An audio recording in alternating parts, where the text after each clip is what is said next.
Kuncharo Purba-Pranoto berkata bahwa pemerintahan dalam segala sikap tidak harus selalu berpandangan luas dan dapat menghubungkan berbagai gejala yang terjadi dalam kehidupan masyarakat. Assalamualaikum warahmatullahi wabarakatuh. Shalom, Om Swastiastu, Namo Buddhaya dan salam kebajikan. Dewan Juri yang terhormat serta insan yuris yang berbahagia, perkenalkan saya Zuhaira Khairunisa selaku pembicara pertama yang akan menyampaikan dalam ranah akademik konseptual. Dan untuk pertama kalinya kami menyatakan bahwasannya kami menolak akan mosi perdebatan kali ini.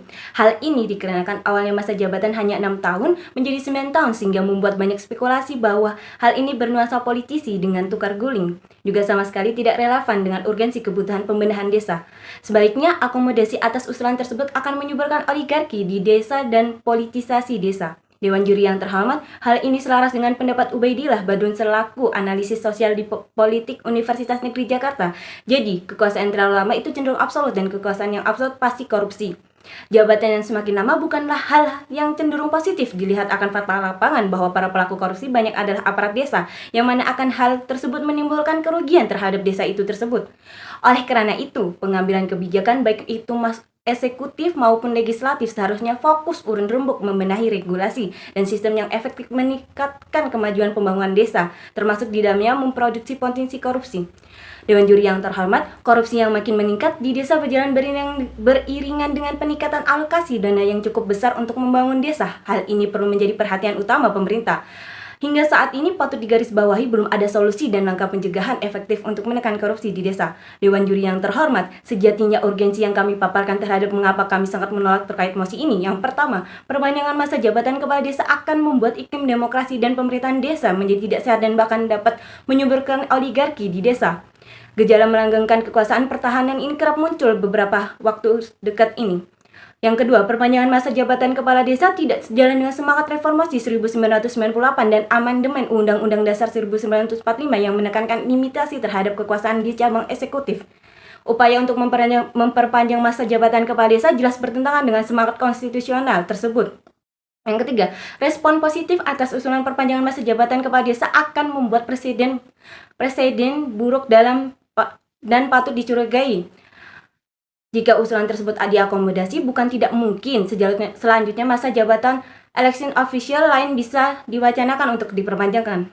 Terlebih lagi, pada tahun 2022 silam, Dewan Pimpinan Pusat Asosiasi Pemerintahan setempat itu mengusulkan bahwa presiden akan menjabat selama 3 periode. Atas dasar itu, ide untuk merevisi Undang-Undang Desa dengan substansi terkait perpanjangan masa jabatan kepala desa patut dicurigai sebagai agenda terselubung dari kelompok tertentu. Selanjutnya akan dielaborasi oleh pembicara kedua dalam ranah yuridis normatif dan pembicara ketiga dalam ranah studi komparatif. Sekian, terima kasih.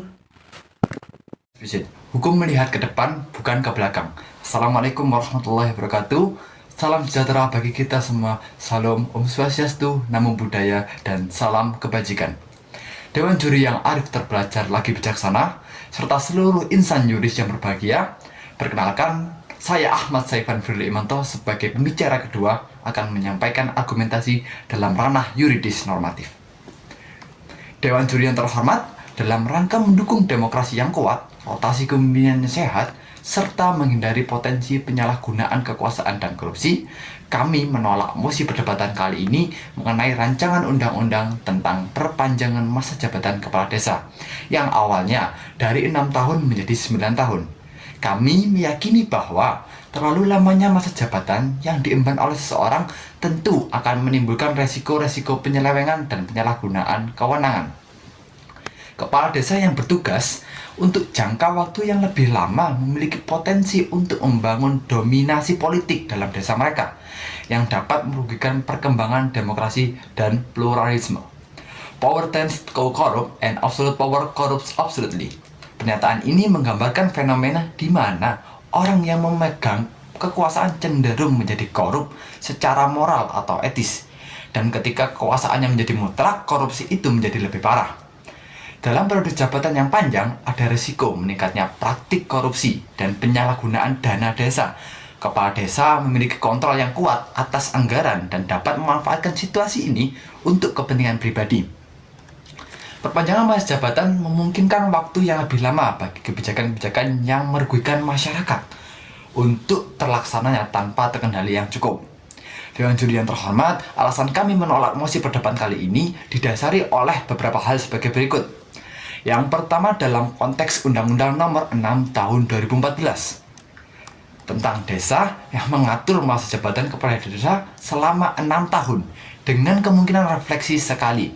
Undang-undang ini menekankan pentingnya rotasi kepemimpinan dan perubahan untuk mencegah konsolidasi kekuasaan yang berlebihan. Yang sejalan dengan argumen kami bahwa perpanjangan masa jabatan dapat membuka pintu bagi penyalahgunaan kekuasaan.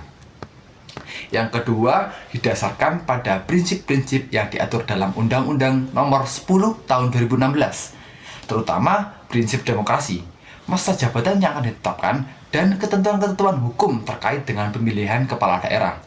Dalam konteks ini, perpanjangan masa jabatan kepala desa yang tidak sesuai dengan undang-undang dapat dianggap sebagai langkah yang tidak konsisten dengan kerangka hukum yang berlaku. Dewan Juri yang terhormat, argumentasi kami pun selaras dengan para ahli hukum mengenai perpanjangan kekuasaan ini. Seperti contohnya G.F. Strong, yakni seorang ahli politik modern, menyebutkan bahwa keberadaan konstitusi dimaksudkan untuk membatasi kesewenangan tindakan pemerintah, menjamin hak-hak yang diperintah, dan merumuskan pelaksanaan kekuasaan yang berdaulat. Pendapat ini cukup jelas tidak sejalan dengan adanya perpanjangan kekuasaan yang dikhawatirkan menimbulkan kesewenangan. Selaras dengan pernyataan tadi, Sri Sumatri, seorang pakar hukum tata negara asal Indonesia, di mana beliau memaknai pembatasan kekuasaan dapat dibagi menjadi dua, yaitu pembatasan kekuasaan yang meliputi isi kekuasaannya dan pembatasan kekuasaan yang berkenaan dengan waktu dijalankannya kekuasaan tersebut. Kaitannya dengan waktu, perpanjangan dari 6 tahun ke 9 tahun ini berkesan berlebihi batasan masa kekuasaan. Dewan Juri yang terhormat, penolakan kami pun didasari dengan pendapat Mahkamah Konstitusi, di mana menyatakan bahwa pemilihan kepala desa dilakukan dalam kurun waktu yang cukup lama. Maka, gairah masyarakat desa untuk pesta demokrasi akan menurun. Mahkamah juga menyampaikan bahwa masa jabatan hingga 6 tahun dengan periodisasi sebanyak 3 kali, yang apabila dijumlah sebanyak 18, tentu saja dianggap masa jabatan yang terlampau panjang dan tidak sesuai dengan prinsip konstitusionalisme yang menghendaki adanya pembatasan kekuasaan dan menghindari achievement atau abuse of power. Apalagi jika masa jabatan ini ditambahkan menjadi 9 tahun, yang tentunya lebih tidak sesuai dengan prinsip konstitusionalisme. Dewan Juri yang terhormat, sampai dengan akhir argumentasi kami, sekali lagi kami tegaskan bahwa kami tidak setuju dengan adanya mosi perdebatan kali ini, yaitu rancangan undang-undang tentang perpanjangan masa jabatan yang awalnya dari 6 tahun menjadi 9 tahun. Terima kasih. The legacy before your omnibus. Hukum dibuat agar orang yang kuat mempunyai kekuasaan yang terbatas. Terhadap kekuasaan pemerintah, Leonard R. Sorensen, selaku dosen Departemen Ilmu Politik Assumption College, menyatakan bahwa ancaman paling dasar bagi rakyat adalah pemerintah dengan kekuasaan yang terlalu kuat. Sebaliknya, perlindungan rakyat yang paling dasar adalah pemerintah yang terbatas kekuasaannya. Assalamualaikum warahmatullahi wabarakatuh. Salam Om Swastiastu, Namo Buddhaya, dan salam kebajikan bagi kita semua. Dewan Juri yang terhormat, serta seluruh insan yuris yang berbahagia. Perkenalkan, saya, Zarutun Nabila sebagai pembicara ketiga yang akan menjelaskan dari segi sosiologis empiris dengan tegas, lugas, dan jelas menolak mosi perdebatan kali ini, yakni perpanjangan masa jabatan kepala desa dari 6 tahun menjadi 9 tahun, sebagaimana yang telah dijelaskan dengan apik oleh pembicara pertama maupun kedua kami. Pada faktanya, desa diyakini memiliki potensi besar guna mendukung pemulihan ekonomi nasional baik ketika pandemi maupun pasca pandemi. Tak heran jika pemerintah begitu banyak memberikan perhatian pada desa, terutama dalam bentuk dana desa dengan nilai yang cukup besar. Namun, tak bisa dipungkiri, ketika kekuasaan tidak dibatasi, maka kecenderungan korupsi kekuasaan akan merajalela. Korupsi dan kekuasaan bak dua sisi dari satu mata uang. Korupsi selalu mengiringi perjalanan kekuasaan, dan sebaliknya, kekuasaan merupakan pintu masuk bagi tindak korupsi. Hal ini selaras dengan yang disampaikan peneliti Pusat Studi Hukum dan Kebijakan Indonesia, Muhammad Nur Ramadan, bahwasanya perkara tindak korupsi di tingkat desa, setidaknya per 2022 terdapat 686 kepala desa tersandung kasus korupsi dana desa. Kondisi tersebut menunjukkan dalam rentang masa jabatan yang berlaku 6 tahun saja, dalam satu periode sudah tercipta perilaku koruptif. Bagaimana bila masa jabatan itu diperpanjang hingga 9 tahun? Maka potensi korupsinya lebih tinggi.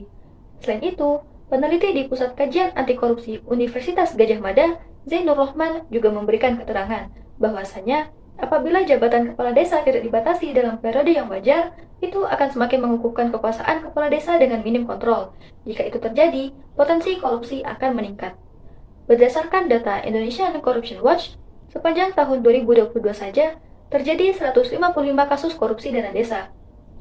Kerugian negaranya mencapai lebih dari 381 miliar rupiah.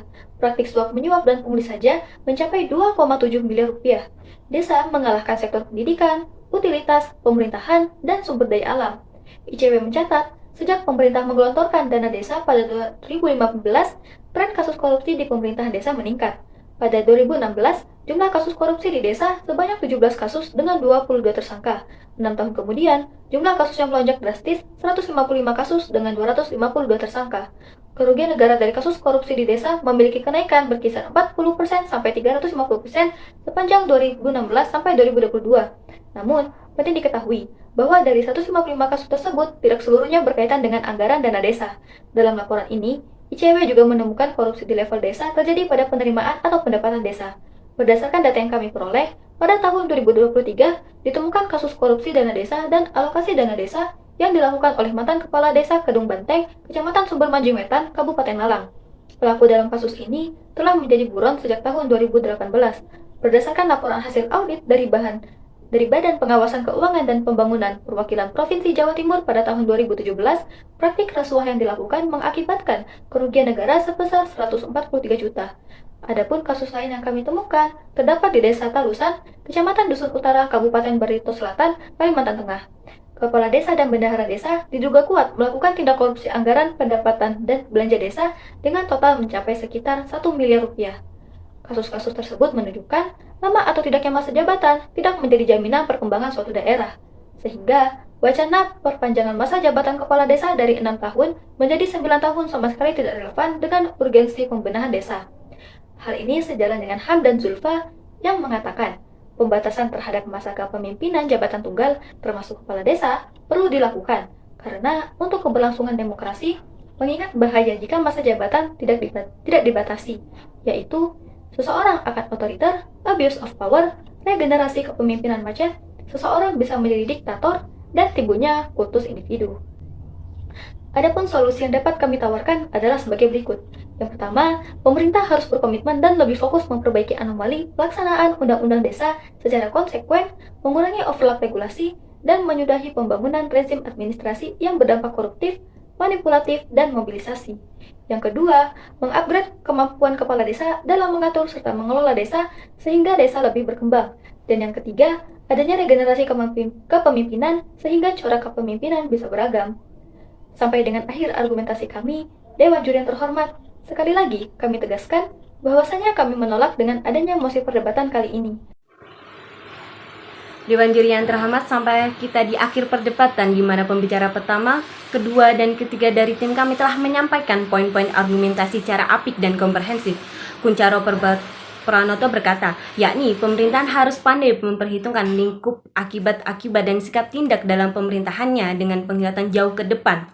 Hal ini juga didasari teori sosial dari Kartini Kartono, menyatakan yakni pemimpin itu harus disiapkan, dididik, dan dibentuk, tidak terlahirkan begitu saja, dan juga setiap orang bisa menjadi pemimpin melalui usaha, penyiapan, dan pendidikan serta didorong oleh kemauan itu sendiri. Hal ini selaras dengan apa yang kami gagaskan terhadap solusi dan argumen yang telah kami sampaikan, Dewan Juri yang terhormat. Hal ini disimpulkan bahwa masa jabatannya yang lama tidak membuat suatu kemajuan yang sangat signifikan. Dilihat dari sebelumnya, masa yang sedikit juga menimbulkan banyak persoalan dan cenderung ke negatif yang mana meningkatnya korupsi.